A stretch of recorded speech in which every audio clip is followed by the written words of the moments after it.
É, de Joana de Ângeles, por Divaldo Pereira Franco, Após a Tempestade. Beleza? Beleza. Capítulo 15, pena de morte.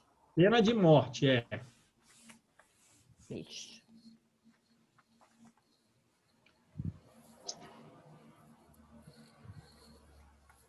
Já separei, tá, João? Podemos? Já. Podemos? Podemos.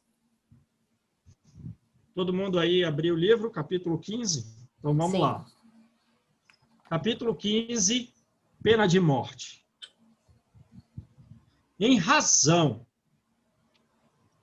do crescente surto de delinquência na sua multiplicidade chocante, quer dizer, não é só a delinquência que tem crescido, mas a multiplicidade dele choca, que se espalha na terra de forma avassaladora, em que o crime se impõe desarvorado, se impõe louco, desatinado, esmagando as florações da esperança e da bondade. Legisladores de toda parte voltam a interrogar e sugerir quanto à necessidade da aplicação da pena capital diante de determinados desrespeitos ao Código dos Direitos do Homem, desrespeitos à vida e à liberdade. Beleza? Uhum. Eu tenho um amigo juiz que ele é a favor da pena de morte. Credo. Olha aí, né? Então vamos lá. Eu, hein? E é o que ela está dizendo aqui, né? Legisladores brasileiros? Não. Legisladores de toda parte. Então vamos lá. O problema, porém, não obstante a gravidade de que se reveste, quer dizer, é um problema grave. Porém, não poderá ser solucionado por processos análogos que defluem da violência do próprio crime ulteriormente pelo Estado tornado legal, posteriormente pelo Estado tornado legal. A solução não advirá daí, né? Apesar da gravidade do problema atual. Lactâncio, cogominado, o Cícero cristão, ele é um escritor cristão do século III ao século IV a.C. Ele foi conselheiro do imperador romano Constantino, o primeiro imperador romano Constantino. Beleza, gente? Então, vamos lá. Lactâncio, cogominado, o Cícero cristão, já enunciava no século III que a eliminação da vida de um homem é sempre uma afronta a Deus. Agora, vê qual é a época que ele vai viver. É a época, né, em que o cristianismo, digamos assim, se torna a religião oficial e é aí que diminuem as perseguições dos imperadores romanos aos cristãos. Depois dos imperadores Nero, Domiciano, Décio, Valeriano, Aureliano, Diocleciano, Maximiano e outros anos, aí montes, mais aí, né, mais alguns imperadores romanos, está eliminando o cristão à torta e à direita. Então ele vem dizer nessa época, a eliminação de um homem sempre é uma afronta a Deus.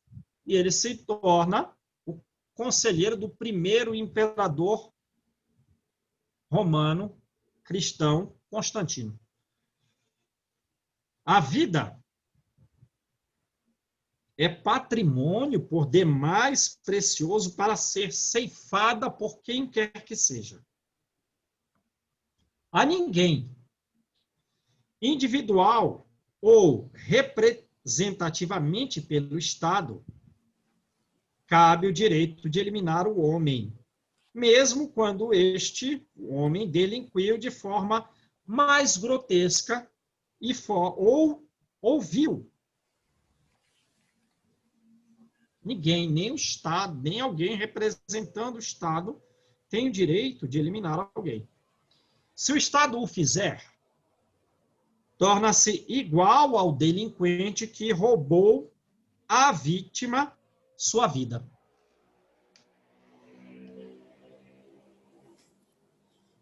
Em cada criminoso vige um alienado. E é assim que os homens veem os criminosos? Como veem os espíritos superiores? É assim? Houve aquela notícia da televisão, né? Meu Deus, tenhamos compaixão desse alienado. Nem pensar, né? Nem pensar. Pelo contrário, né? Pelo contrário, né, Júnior? A massa vai pelo pensamento do mais perverso. É. Por exemplo, o outro, não, prende só. Aí o mais perverso fala, não, mata, pena de morte para ele. Ah, é verdade, aí a massa inteira vai, pena de morte. É. Tem até experiência psicológica sobre esse assunto, né? Verdade. A mente do mais perverso, ele... Como é que eu vou falar? A massa segue, acaba seguindo. Tem uma história de uns carros, não sei se vocês lembram, que fizeram experiências psicológicas, deixaram o carro novinho lá, e aí o carro não foi quebrado, não foi mexido, e depois deram só uma quebradinha no vidro do carro. Passado um tempo, o carro já estava todo quebrado, detonado. Uhum. Então, tem esse tipo de comportamento aí de massa, de população aí. É. Então, a gente vê como que é a visão... Não, só complemento. Percebe que a justiça humana ela é muito mais, tem um caráter muito mais de vingança do que recuperação. Então, a gente prende não para punir, não para vamos afastar aquele elemento da sociedade para que ele tenha tempo de recuperar, ou sei lá o quê. A justiça humana ela tem um caráter vingativo. Verdade. Então, eu prendo, mas eu quero que ele morra lá dentro da cadeia e junta lá numa cela com 100, joga ele lá e ele que se vire. Então, ainda é no sentido de vingar, né? E não no sentido de punir, né? Ou de recuperar, sei lá o quê. Pelo menos a intenção social é essa, né? Mesmo que o direito em si, né, a doutrina do direito tenha uma ideia de recuperação tenha o desejo de recuperação do criminoso, apesar de não tão implantada assim, né? Então, vamos lá. Então, é aqui, ó. Em que cada criminoso vige um alienado. Lá o livro No Mundo Maior ainda, André Luiz quer ajudar os espíritos sofredores, quero. Então, já fica sabendo, perversidade é loucura, revolta é ignorância, desespero é enfermidade. Mas não é só ficar sabendo, a gente tem que, diante dessas pessoas, adquirir um sentimento de compaixão e de amor que nós não possuímos. É por isso que muitas vezes nós vemos pessoas orando e a gente sempre está orando porque tem alguém nas dificuldades. Dificuldades em função da pandemia, dificuldades em função da vida sofrida, da perda do sofrimento. Sim, isso causa compaixão. E é razoável que oremos por eles, né? Mas a gente não tem ainda uma visão mais profunda, que é dos espíritos superiores, que eles estão com compaixão dos criminosos. Eles estão com compaixão de quem está fazendo a coisa errada. Porque quem está sofrendo está resgatando e, por consequência, terá benefícios. Agora, quem está se comprometendo, às vezes não tem ideia que vai passar, talvez, um prazo superior a 1 milênio de sofrimento em função das atitudes atuais. Aí aquele espírito mais sábio, com um grau maior de sentimento, tem compaixão dos criminosos. Olha, é um alienado. Ele não tem ideia do compromisso secular que ele está assumindo. Né? Mas nós oramos pelos que estão resgatando. Mas não lembramos de quem está assumindo o resgate. Quem está assumindo o problema. Então, vamos lá. Em cada criminoso vige um alienado, necessitado de assistência competente, de modo a reorganizar as paisagens íntimas por meio de terapêutica especializada. Reorganizar as paisagens íntimas. Mas como você denotou que a paisagem íntima dele está desorganizada? É porque ele é um criminoso. E o criminoso é um alienado. Ele precisa de uma terapêutica. A gente vai sentar com ele numa conversa de uma semana para ele reorganizar as paisagens íntimas. A fim de que se torne, num prazo que naturalmente não é curto, um cidadão útil a si mesmo e útil à comunidade onde se encontra situado pelos impositivos da vida. A tarefa que compete às leis é de eliminar o crime, eliminar as causas que o fomentam, que estimulam, que favorecem, que incentivam o crime. E não eliminar o equivocado, e não eliminar o criminoso. A morte do delinquente não devolve a vida da vítima. Ao invés da preocupação de matar, devemos o quê? Encontrar recursos para estimular a vida. Educar, reeducar. Quantas vezes educar forem necessárias, são impositivos inadiáveis. Matar, não. Tenhamos tento. Queria ver a emoção dela pronunciando essa frase. Porque nós sabemos que ela tem sentimentos que nós não possuímos. Somos um tanto insensíveis perto de um coração desse. Tenhamos tento, tenhamos juízo, tenhamos tino, tenhamos cuidado. Não há no Evangelho um só versículo que apoie a pena de morte. Quando o homem cai nas malhas do crime, olha como ela coloca, quando ele cai, né? Então ela já não o coloca como um autor pleno da coisa. Naturalmente tem obsessores ali. Então ele em si caiu nas malhas do crime e culmina sua ação nefanda, sua ação abominável no extermínio de vidas, ou atenta contra a propriedade, e atenta contra a propriedade não é um furto, por meios da violência, justo que seja cerceado do convívio social. Então, é justo que a pessoa seja presa, né? É justo que haja a pena. É justo que ele seja cerceado do convívio social a fim de tratar-se. A separação do convívio social é para o tratamento, para a correção, para resgatar as faltas cometidas, mediante processos compatíveis com as conquistas da moderna civilização. Aí a gente lembrou do livro Ação e Reação, né?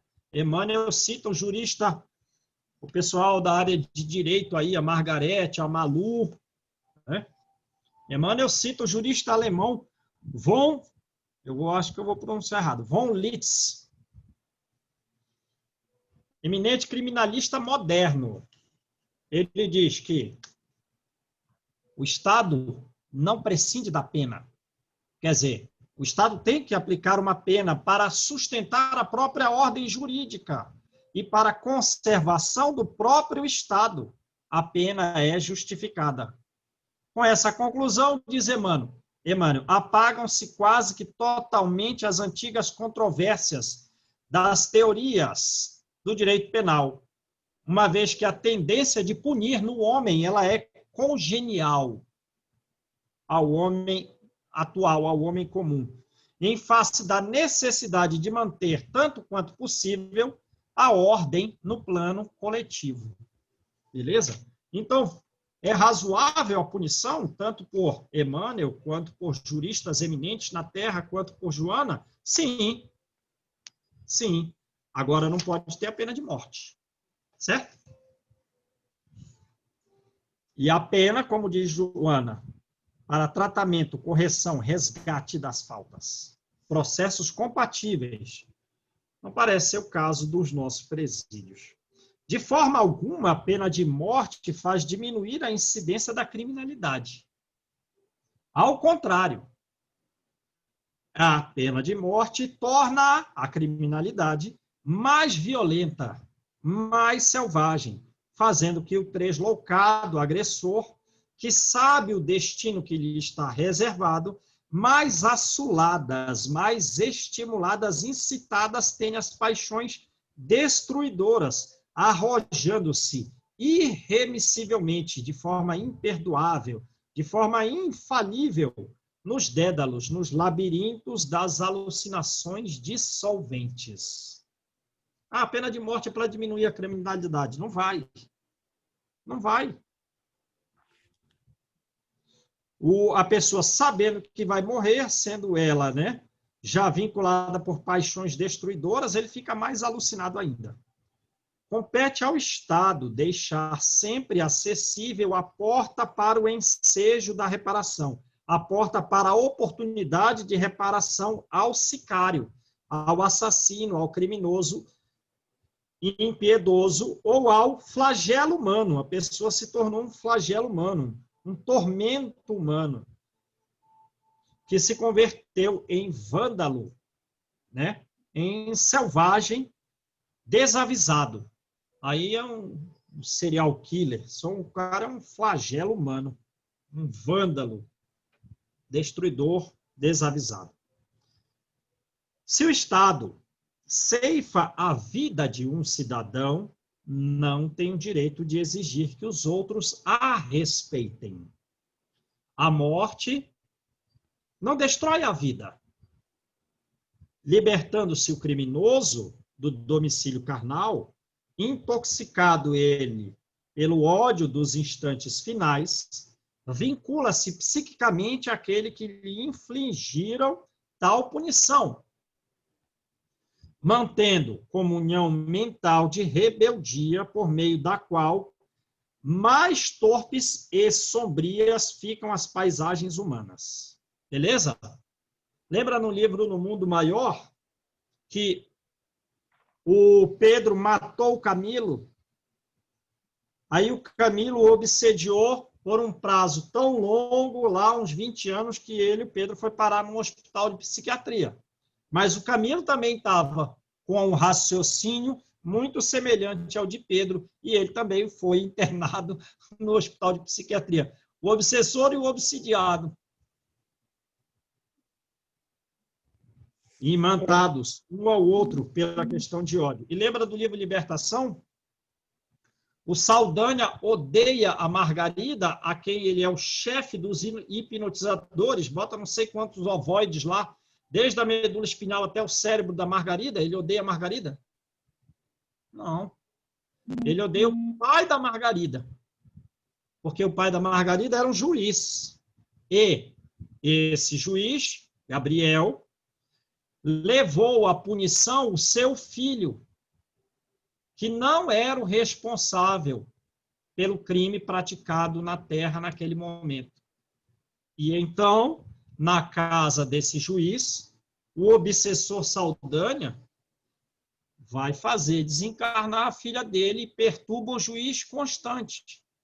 O juiz colocou a filha do que ele prendeu, e não prendeu porque interesses políticos desejaram que ele mantivesse o verdadeiro assassino fora da prisão. Ele está obsidiando o juiz. E ele diz, olha, eu vou te perturbar. Daqui até depois que tu morrer, eu vou te perturbar. Porque tu prendeu meu filho sem que ele fosse culpado, ele era inocente. O juiz, com medo, sem saber a razão por que ele fez, mas foi pelos encontros com o obsessor, ele botou a filha daquele que ele prendeu como empregada da casa dele. Lembram desse livro? Libertação? Mais na frente teve uma reunião espiritual que o juiz não fez a menina de empregada, tornou ela sua filha, pagou escola para ela. E ele voltou ao processo e retirou a culpa. Mas o rapaz já estava internado no hospital de psiquiatria. Mas pela justiça terrena estava tudo certo. Porque tem a história deles de vida anterior, que eu não vou contar aqui porque se alonga muito. Né? Então, vejam aí. São exemplos de obsessão pela morte, no caso, o livro No Mundo Maior, ou por erro judicial. E na casa do juiz, assim de espírito, querendo explicações das suas decisões judiciais. Aí o instrutor de André Luiz diz assim, quando tu desencarnar, tu vai ter uma surpresa. Então vamos lá, processo bárbaro.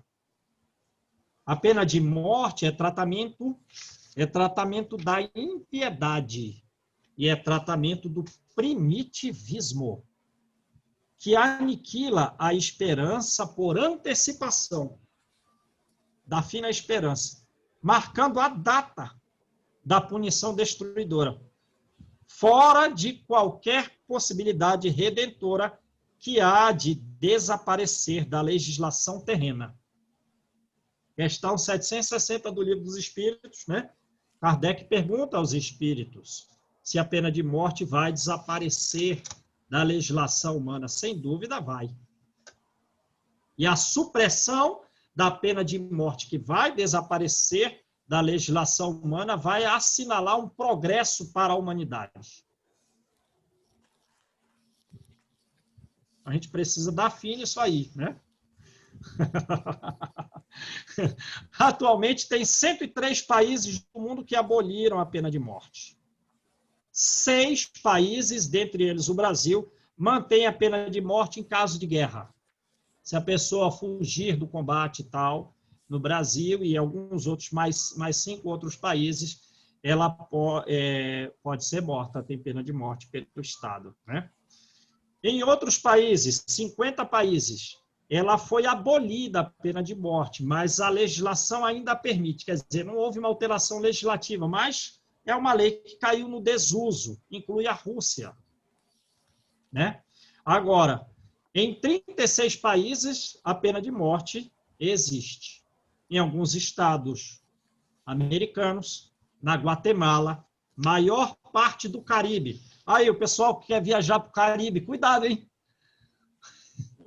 No Caribe vale a pena de morte. Também em alguns países da Ásia e da África. A estimativa é que na China, por exemplo, em 2003, 2.400 pessoas sofreram pena de morte. 2003. A Coreia não tem dados divulgados. O Irã, 369 pessoas morreram em 2003, no Iraque, 169.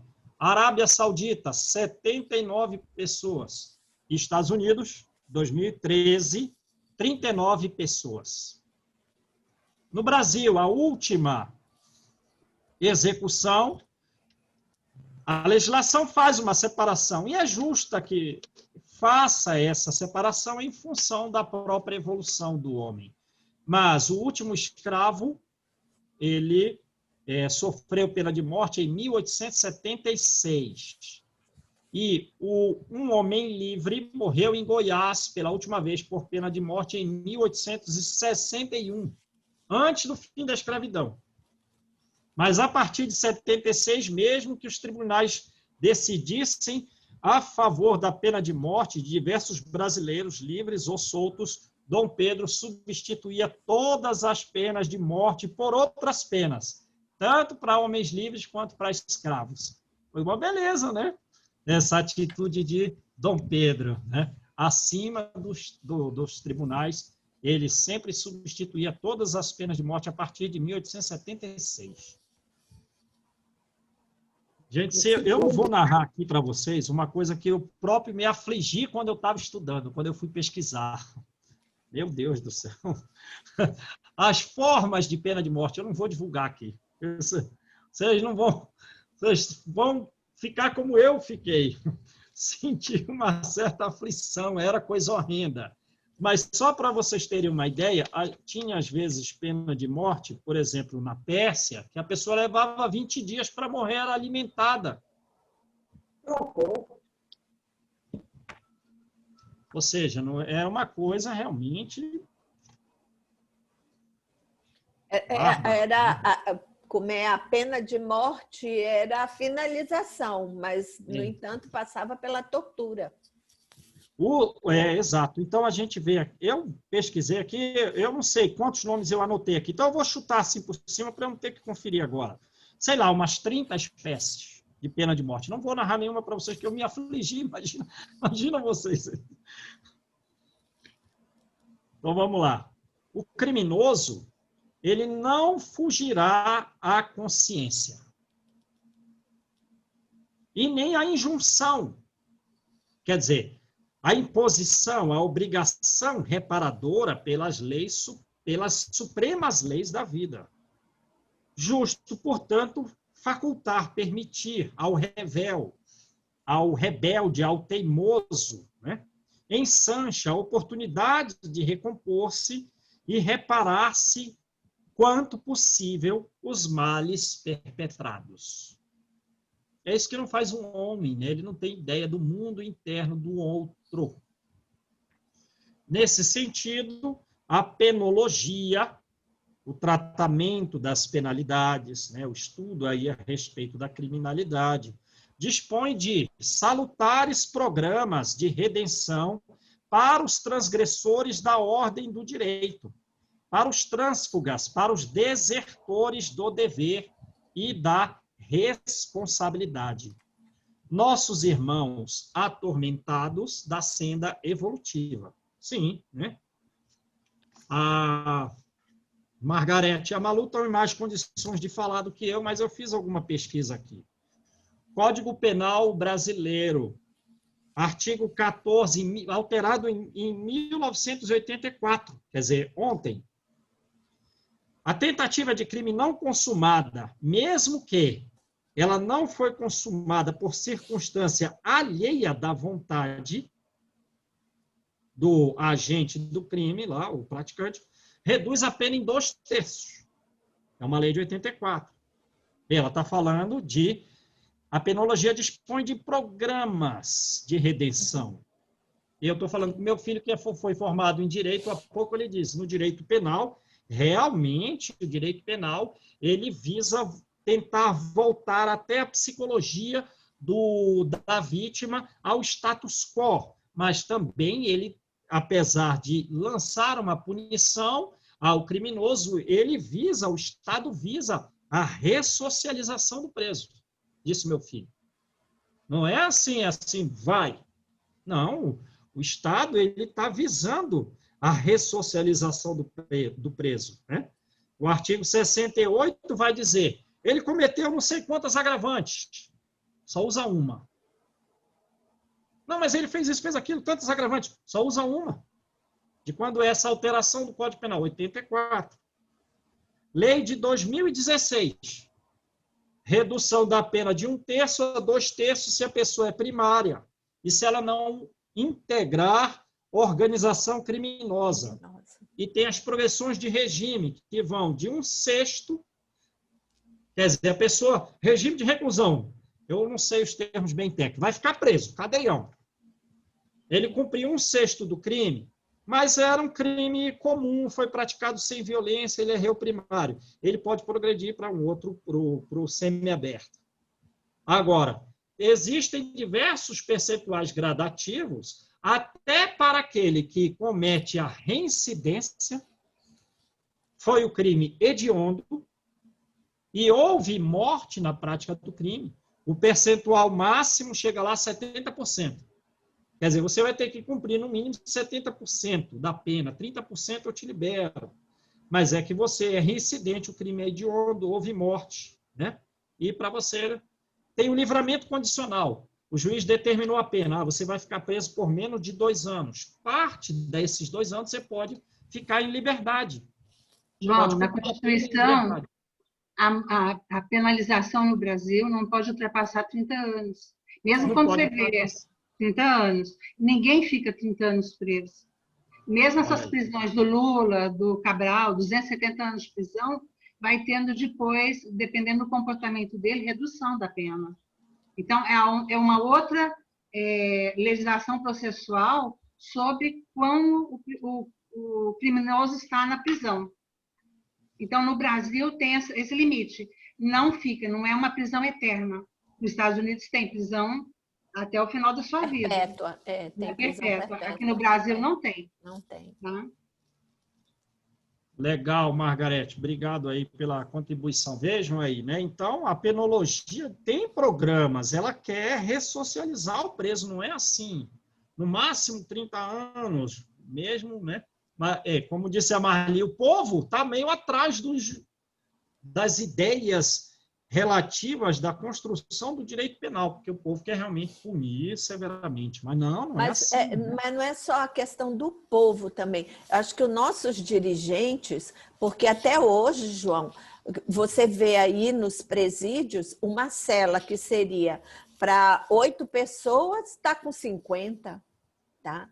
Aí como é que você recupera o camarada ali com 50 ali dentro? É difícil. Entendeu? Ainda por cima, existe aquela coisa do sexo, quando o camarada, aquele último, entra ali, aí os caras estão tudo doido lá dentro, porque você mistura. A partir do momento em que você é julgado, é condenado, você não tem mais aquela coisa da separação. Você vai misturar no bolo, tá? E aí, o que acontece? O prisioneiro perde a cidadania. E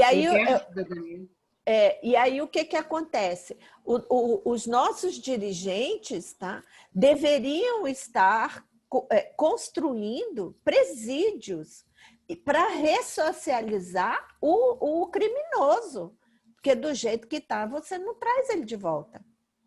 Tá? Alguma parte da lei está muito... A lei está toda boa no papel, mas na prática... No papel ela é linda. É por isso que está havendo um projeto de lei sobre a terceirização dos presídios. É mais difícil para o prisioneiro, mas aí ele vai trabalhar em ter acesso à educação, limpeza, higiene, saneamento básico, saúde, que é a questão dos presídios federais. É diferente do presídio normal. O presídio estadual e municipal é um horror. O presídio federal já tem uma outra qualidade de vida do prisioneiro. Mas aí agora já tem um projeto para ser votado sobre a questão de terceirizar os presídios brasileiros, que é nos Estados Unidos. Nos Estados Unidos não tem um presídio do Estado. São todos particulares. Quando eu passei, que a gente estava vindo de Los Angeles para Las Vegas, que a gente veio de estrada de carro, nós viemos de carro, passeando, olhando. Você via nas estradas, João, um ônibus, entendeu? Com os presidiários, tudo com aquele macacão do presídio, eles trabalhando. Aquilo dali gera redução da pena. O trabalho, eles recebem por aquele trabalho. Tá? Ótimo, quer dizer, né? Dignifica, né? Eu estou preso, mas eu estou trabalhando e estou ganhando meu dinheirinho. É pouquinho e tal, mas eu estou ganhando, eu estou trabalhando para a comunidade, estou pagando a minha pena, estou cumprindo, né, o que eu fiz está sendo... eu agora estou reparando para a sociedade. E lá é assim, o dinheiro fica para... Ele só consegue pegar quando ele sai do presídio, para manutenção posterior, o que é um grande ganho, porque o brasileiro sai pior do que ele entrou. E lá não, ele já sai com alguma coisa no bolso. Exatamente. E olha só, isso que vocês estão falando é uma coisa interessante, porque é o seguinte, no estado atual, as leis são perfeitas, são justas, mas o sistema penitenciário é injusto, vamos dizer assim. E isso que vocês estão falando. Quando o Estado abandona o preso, a organização criminosa toma conta. É o que nós vemos no Brasil. Os chamados PCC, Comando Vermelho, eles adotam o preso, falam, ó, vem cá, eu vou ajudar a sua família, mas aqui você virou meu trabalhador. O cara sai de lá, ele tem que cometer crime, ele tem que continuar. Ai dele se ousar sair, né? A ele e a família dele morrem. Então, a gente percebe, quando o Estado falha, o crime toma conta. Né? E dá o apoio que o Estado está faltando. As favelas cariocas estão assim, né? Exato, exatamente. Então, mas aí a gente lembra da doutrina espírita, né? Quer dizer, se combate o efeito, não busca trabalhar as causas da criminalidade. Esse que é o grande problema. Beleza, então vamos lá, gente. Obviamente, a questão se situa na anterioridade da alma, no seu processo de depuração, né? No seu processo depurador. A questão espiritual do grau evolutivo em que a pessoa está e da própria evolução da sociedade, que a própria sociedade às vezes é infantil, tem a fase da adolescência, parece que ainda não amadurecemos muito. Essa questão espiritual envolve todas as nossas questões humanas, né? Necessário implantar na Terra quanto antes as condições morais saudáveis de que nos fala o Evangelho, a fim de auxiliarmos tais espíritos, volta ela a dizer, enfermos, que retornam para reajustarem-se, defrontando nesse retorno, nessa reencarnação, desafetos e adversários que a morte aniquilou, tornando-os, né, reajustando-os para torná-los irmãos e amigos. Sem dúvida, as condições sociais que promovem o crime e fomentam a existência dos criminosos e alimentam a manutenção do estado do crime. Quer dizer, a pessoa praticou um, não, mas ela está fomentando que ela faça o segundo, o terceiro, cometa os sucessivos crimes. Condições sociais que estimulam a existência dos criminosos devem merecer melhor tratamento humano, as condições sociais, a fim de que aqueles que vivem nos escabrosos e sórdidos guetos, nos ásperos e imundas regiões marginalizadas, isoladas, de miséria, conheçam essas pessoas a dignidade e sejam com honradez considerados. Então, tem também esse fator da condição social em que a pessoa reside. Aristóteles, na sua política, na sua obra política, preceituava que o homem, para ser virtuoso, necessitava possuir alguns bens. Primeiro deles, o do espírito. Os bens, valores espirituais. Do corpo, tem que ter certo grau aí, né? Saúde física, principalmente a psicológica. E das condições exteriores, e tem que ter algum patrimônio, alguma coisa mínima ali, sem os quais os germes criminógenos poderiam levá-lo ao desequilíbrio. A era tecnológica, mais preocupada com os valores objetivos, que é os valores producentes de sensações, e os da indústria, do supérfluo e da inutilidade, vem esquecendo. A tecnologia vem esquecendo de quê? os legítimos ideais do homem, seus pendores, suas tendências espirituais, suas realizações éticas, morais, seus sonhos e ideais de enobrecimento. A tecnologia tem esquecido disso. Né? Agora, acho que tem algumas casas que a pessoa fala, fecha a janela, estou deitado, apaga a luz, liga o som, muda a música. Bom, se eu troco todas essas atividades do cotidiano por atividades, né, digamos assim, que elevem o meu espírito e também pratico atividades físicas em outros horários, não tem problema. Agora, se for por repouso completo, aí é o que cai no que ela está falando aqui. Emulando, estimulando para as aquisições de fora, facultando comodidades e prazeres imediatos.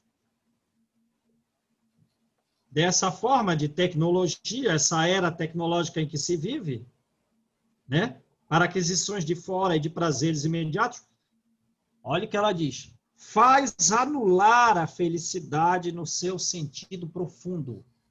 Anula a felicidade. Que a felicidade independe das conquistas transitórias para as realizações essenciais e imorredouras do ser. Aos cristãos legítimos. E aí? Agora falou com vocês aí. Falou conosco. Sim? Falou conosco. Aos cristãos legítimos. Cabe o indeclinável, quer dizer, é obrigatório. É irrecusável, não dá para recusar. A gente não pode recusar essa tarefa aí, ó. É óbvio, não vamos nos considerar cristãos legítimos, mas estamos tentando ser. De qualquer forma, por consequência, já cabe o indeclinável labor de persistir na bondade, na equidade, quer dizer, na justiça, na imparcialidade, na integridade, na retidão e na paciência. A perseverança no amor, talvez com resultados demorados. Quer dizer, eu vou perseverar na posição do amor. Não é fácil para mim manter essa posição. Eu necessito me esforçar, perseverar nela. E ainda não tem resultado nenhum. Os resultados são demorados. Aí, mas dessa forma, consegue a modificação da face externa das coisas e da intimidade humana para as realizações do enobrecimento.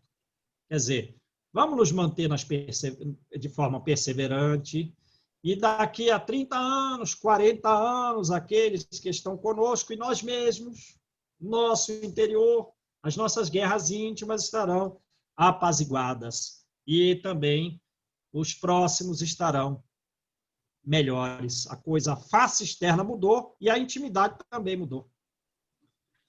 Matar jamais. Quer dizer, então não podemos esperar os frutos do amor em curto prazo. Mas não devemos parar de perseverar nele. Matar jamais. Um crime não pode ser solucionado por meio de outro. Dê-se-lhe o nome ou a posição legal que se lhe queira dar. Jamais um crime da pena de morte terá validade moral. Diante, portanto, da agressividade, revida com tolerância. Então, ela já voltou mais para o contexto social em que estamos. Né? Ante a ira, resposta com benevolência, resposta com bondade, com carinho, com bem-querência. Junto ao ódio, dissemina o amor. Ao lado da hostilidade, da agressividade, da oposição, da inimizade sistemática, aí, Simone, sistemática, reiterada, envolve o pessoal de casa. Propõe o perdão indistinto, perdão sem distinção. Perante o acusador gratuito, oferece a paciência gentil, tradutora da inocência. Só o bem tem existência real e permanente. O mal vai se acabar. Só o bem existirá de forma definitiva. Consegue triunfar, por fim, o bem, mesmo quando aparentemente campeia, quer dizer, se sobressai e toma conta do campo e domina o mal. Não engrosses as fileiras dos que, violentos, pensam em eliminar. Então, não vamos nós participar do percentual das pessoas que desejam a implantação da pena de morte. Pela questão 760 do Livro dos Espíritos, ela tem que desaparecer e vai marcar, quando desaparecer, um progresso para a humanidade. Aí Kardec complementa, já tem muito progresso, porque a pena de morte se restringiu a determinada natureza de crimes e a aplicação não passou a ser tão cruel. Mas não vamos pertencer às fileiras do que querem fazê-la retornar. São capazes também, na sua revolta, de cometer crimes equivalentes àqueles para os quais veementemente pedem a punição capital do infrator. Quer dizer, a pessoa que é a favor da pena de morte, de repente, numa situação de revolta equivalente àquela em que a própria pessoa matou, ela também pode matar. Ignora as tuas forças. A Joana de hoje está dizendo que nós não nos conhecemos. Nós nos ignoramos. Não sabes como te portarias na posição daquele que agora é o algoz. Por que agora, João? Se a gente vê o livro Missionários da Luz, o livro Libertação, o livro Nos Domínios da Mediunidade, muitas vezes o agressor de hoje é a vítima de ontem. E no livro Missionários da Luz vai dizer que muitos processos obsessivos têm natureza multissecular, em que obsessor e vítima atual se alternaram ao longo de múltiplos séculos na posição de algoz e vítima, a ponto de não se saber quem é algoz e quem é vítima. E nós não sabemos como nós nos comportaríamos na posição daquele que agora é o algoz, é o verdugo. Esparze, espalha e semeia o amor. Sim, criando condições joviais e felizes para todos, oferecendo o teu precioso contributo, mesmo que seja o teu contributo a coisa mais insignificante, a fim de modificar o estado atual do mundo. Agora imagina então, né? Por exemplo, imagina que a gente tem uns filhos pequenos, até podem ser juvenis, e alguém de nós comete um crime. Foi só eu prejudicado? Não. E a estrutura psicológica do cônjuge? E daqueles que têm contato com o cônjuge? E dos nossos filhos? E aqueles com quem eles vão se relacionar? Como fica o planejamento do que iam ser nossos netos? Permanece? Os netos estão no plano espiritual, ainda vão renascer ainda por aqueles filhos, mas eu fraquejei e não cumpri o meu planejamento, até me desvirtuei. Vai manter todo aquele planejamento de 100 anos aí à frente? Complica. Então, a coisa mais insignificante façamos para esparzir e semear o amor, a fim de que contribua para a mudança do estado atual do mundo, porque toda semente de luz jamais é perdida. E o crime baterá em retirada, constituindo no futuro triste sombra do passado, conforme nos promete Jesus. Né? E a herança da terra será para os mansos. Beleza? Então vamos dar os nossos contributos, mínimos que sejam eles ficarão nos nossos, e os nossos os multiplicarão. E, num prazo aí mais curto, o próprio mundo estará transformado. Beleza, gente? Vamos participar do grupo dos mansos para herdar a terra, né? Não vamos ninguém lá para um planetinha lá, o outro, por agressividade. Legal, gente? Legal.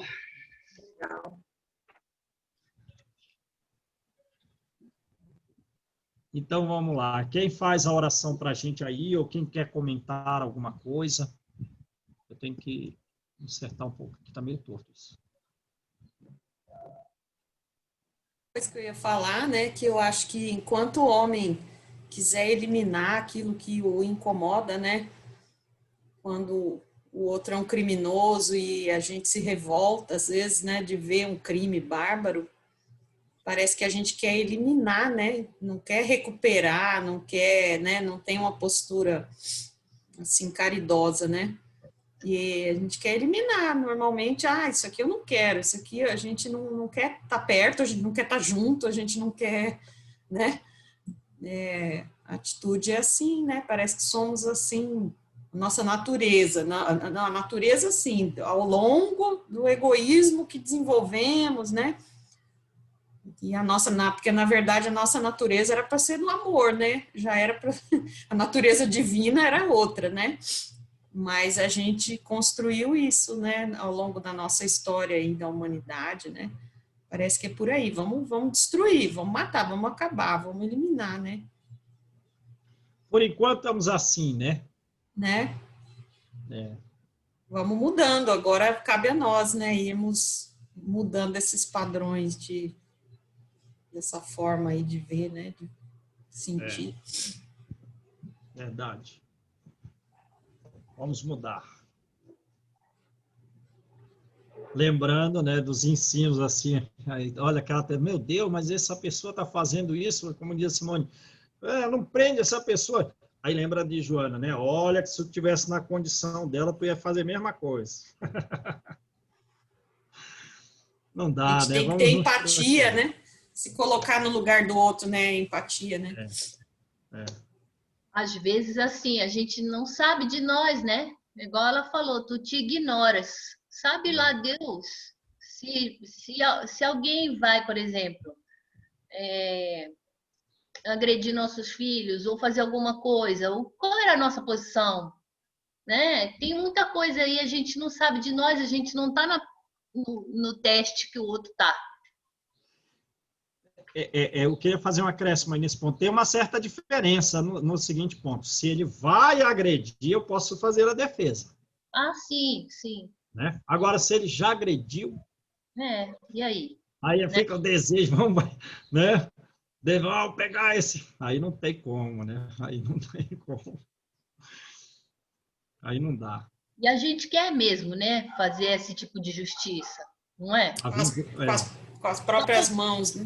Não é verdade, a gente quer e não vamos nos iludir. Imagina se alguém faz alguma coisa com os nossos parentes, nossos filhos. A gente fica muito chateado.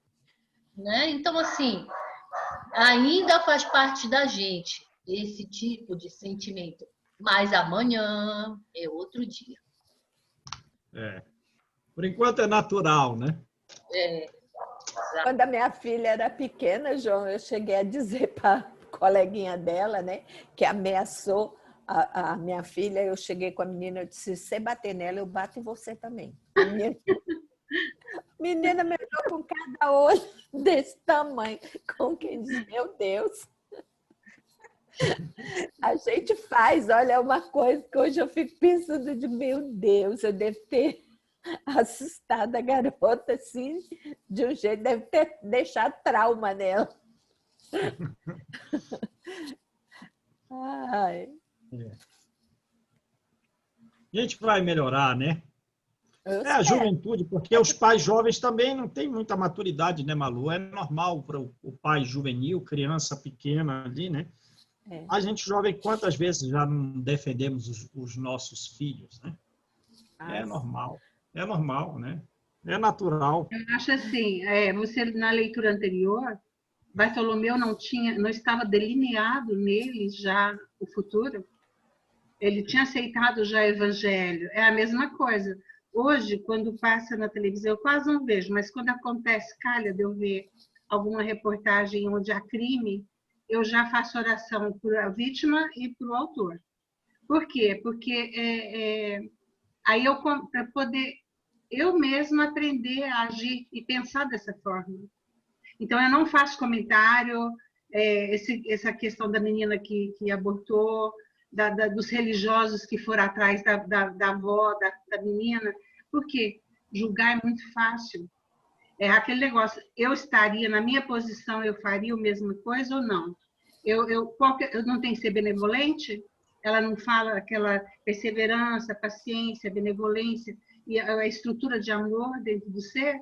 A gente está delineando isso na gente. Agora, nós temos que aprender a dizer para as pessoas que não pode revidar. Mesmo quando você falou aí, se alguém me agredir, eu tenho que paralisar e me afastar. Porque se eu agir de volta, é um argumento contrário ao que eu estou pensando.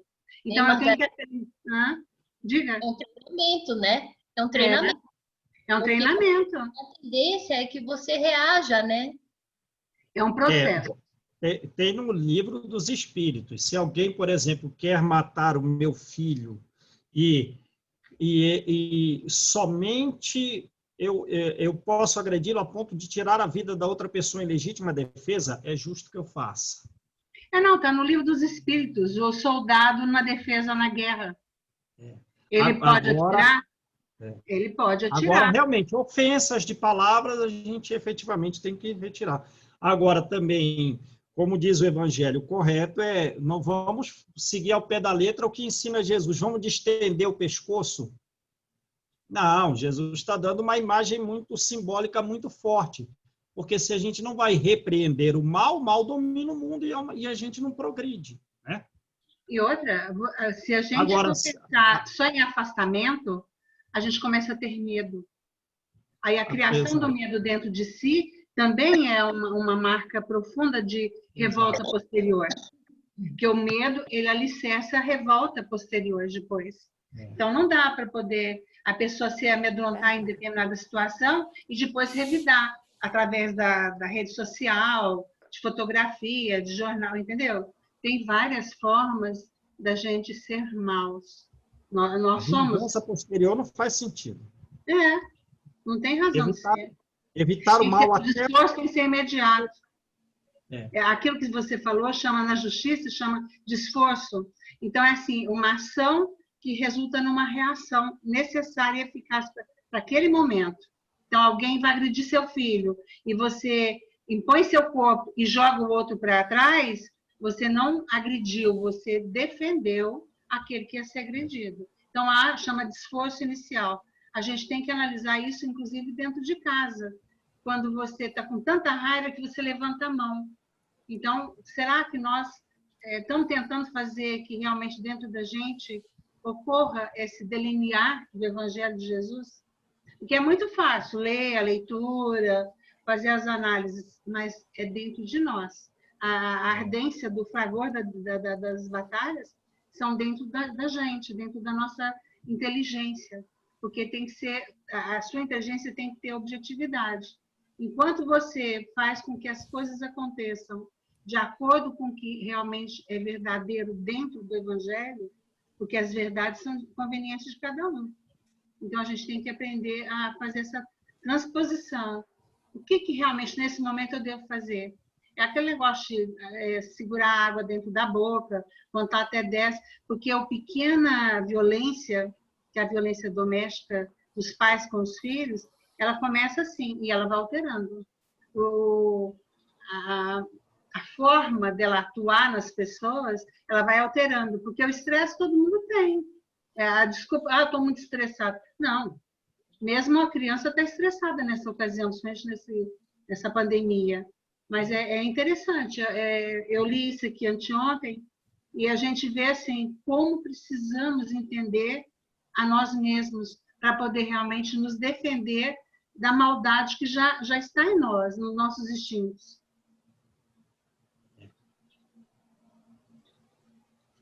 Ok. Vamos lá, gente. Quem faz a oração?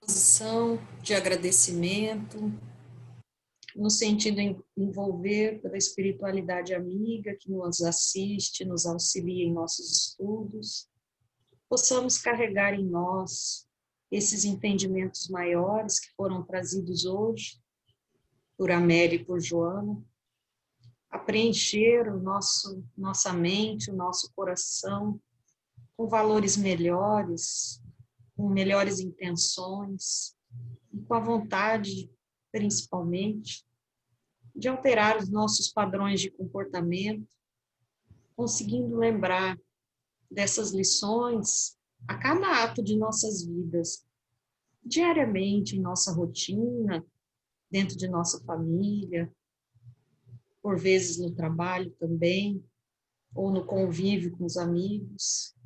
Estejamos nós na postura correta, nos mantendo no sentimento, na postura reta mesmo, do homem de bem. Caminhando, então, nessa longa jornada que ainda temos, em direção ao progresso, em direção, principalmente ao encontro do nosso querido amigo Jesus, que nos aguarda há tanto tempo.